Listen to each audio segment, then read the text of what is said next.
Good day, denizens. We begin by talking about some major turning points here in part 3 of our discussion on World War II, specifically the turning points in the Pacific and in Europe in the midst of this conflict. And looking at the images here, you see on the left here soldiers charging onto a beach, probably practicing in that case, but we're going to see all kinds of amphibious invasions going from water to land in this conflict. Over there on your right, you see an aircraft carrier being struck after a kamikaze attack. As the Japanese get desperate toward the end of the war, they begin to use these suicide aircraft to purposely crash into American ships. And some of the major conflicts that we'll see here and talk about Midway, which is the major turning point in the Pacific, which happens in June of '42, so just 6 or 7 months after Pearl Harbor.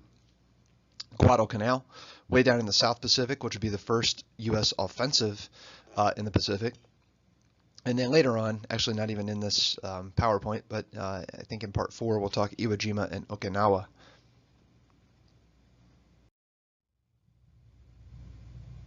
Okay, so the big turning point in the Pacific comes pretty darn early if you think about it, right? The U.S. gets into the conflict December 7th, 1941, but by June of '42 we see the big turning point because at Midway we see the Japanese come out there bent on taking over Midway and then Hawaii. But the United States, because of code breaking, is able to actually intercept the Japanese, and in the ensuing battle, the Japanese lose 4 aircraft carriers. And remember, the Japanese simply don't have the industrial might to recover from this type of loss. That being said, the Japanese still occupy, many of these islands across the Pacific. So even though the turning point comes early, it'll still take until August and officially September when they signed the peace treaty of 1945 for this conflict to finally come to an end. So that's the turning point. So the U.S. can begin its offensive. So in other words, the U.S. is no longer on defense, right? It's not worried about being attacked per se. Instead, now the U.S. is doing the attacking, and it's trying to get its forces to Japan. And remember too, this is 1942, we don't have an atomic weapons, right? The Manhattan Project is about to be initiated by FDR, top secret, to create the atomic bomb. But as far as soldiers and generals know at this juncture is that they're still taking islands, strategic islands, island hopping to get as close to Japan as they can to eventually invade Japan itself.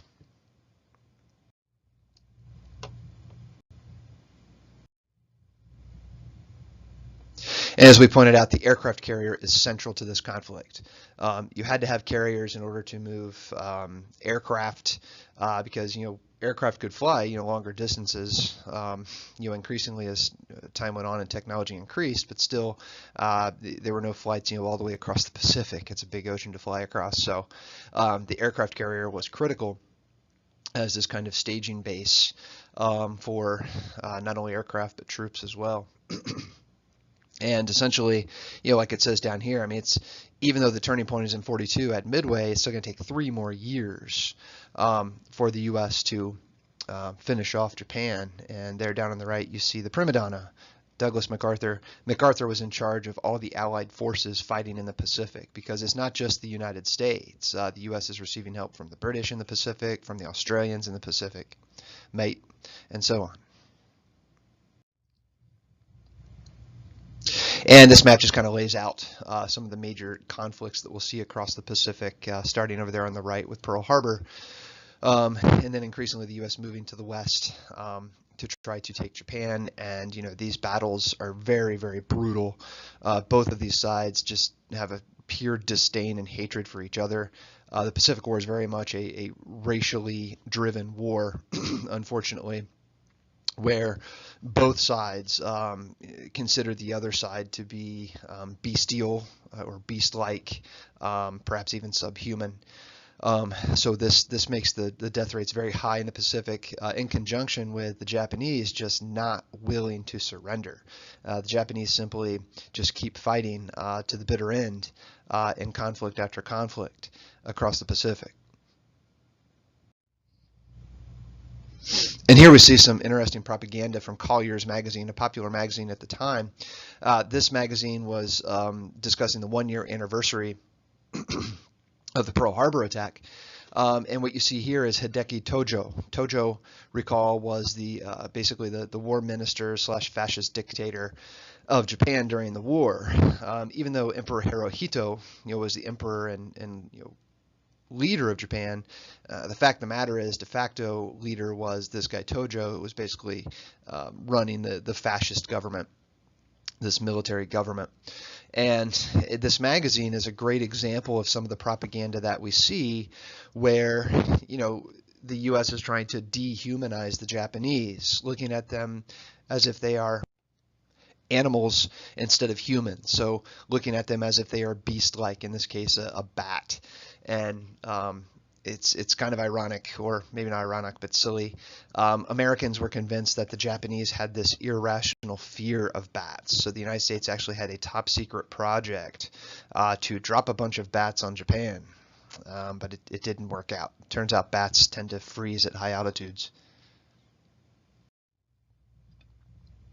And then over in Europe, remember, we got the Nazis there in the Soviet Union, and things are getting bad there as well. Well, they have been bad for quite some time by this point. Remember, Hitler had invaded the Soviet Union back in June of 41, so before the U.S. was even in the war, right? And as we roll into 42, the Nazis have taken over quite a bit of the Soviet Union. But the thing is, the Soviet Union is a pretty big place. And essentially, if you look up there, for example, at Leningrad, the Nazis are there. They basically lay siege to Leningrad. Things in Leningrad are terrible. People freezing to death as the Nazis lay siege to it, people starving, instances of cannibalism, all kinds of terrible things. Moscow there in the center. Now, Moscow was heavily defended. It was basically Stalin called out anyone and everyone to work around Moscow, to dig trenches, to put up barriers, anything. Entire female units. It was no big deal to have women serving. Remember, this is a communist state, right?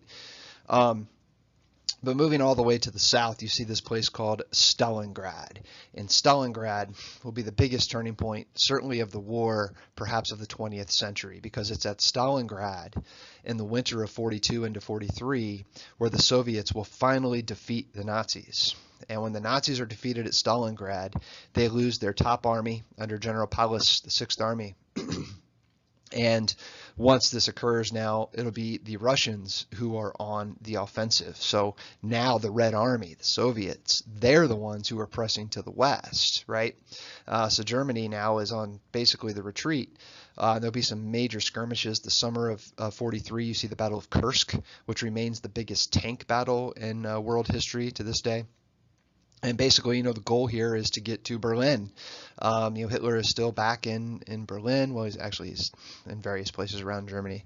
By the time the Soviets get there, though, he will be in Berlin in his bunker, along with 20 or 30 other folk, deep down underneath Berlin. But nonetheless, the other issue here is this. Remember, the Soviet Union, Joseph Stalin, he is an ally of convenience for the United States, Britain, France, Belgium, and other allied powers, right?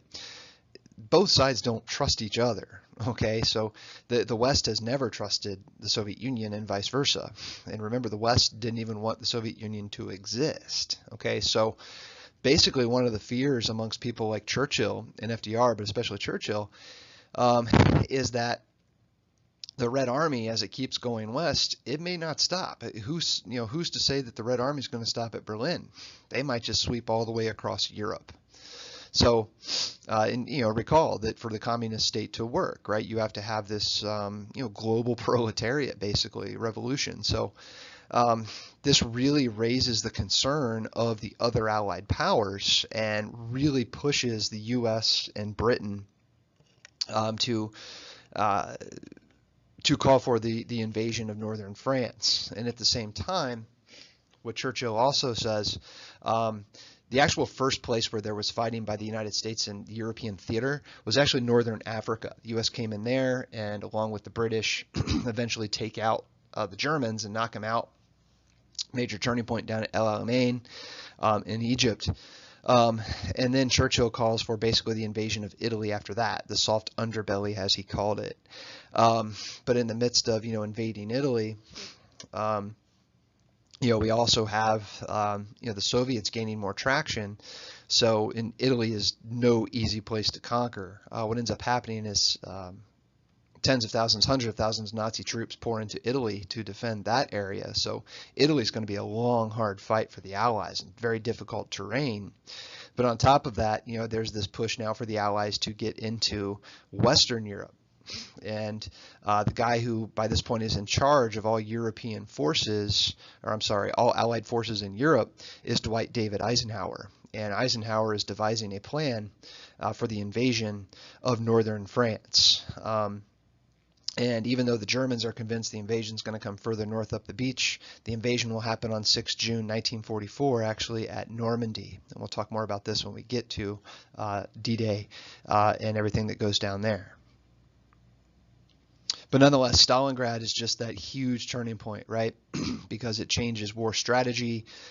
It defeats the Nazis. Had the Nazis won at Stalingrad, there was the great saying in Russia that he who crosses the Volga conquers Russia, right? The Volga River runs right through the heart of Stalingrad, but after you get past Stalingrad, there ain't nothing there. It's just a whole lot of empty land. So had the Nazis won at Stalingrad, we would have a very different world today.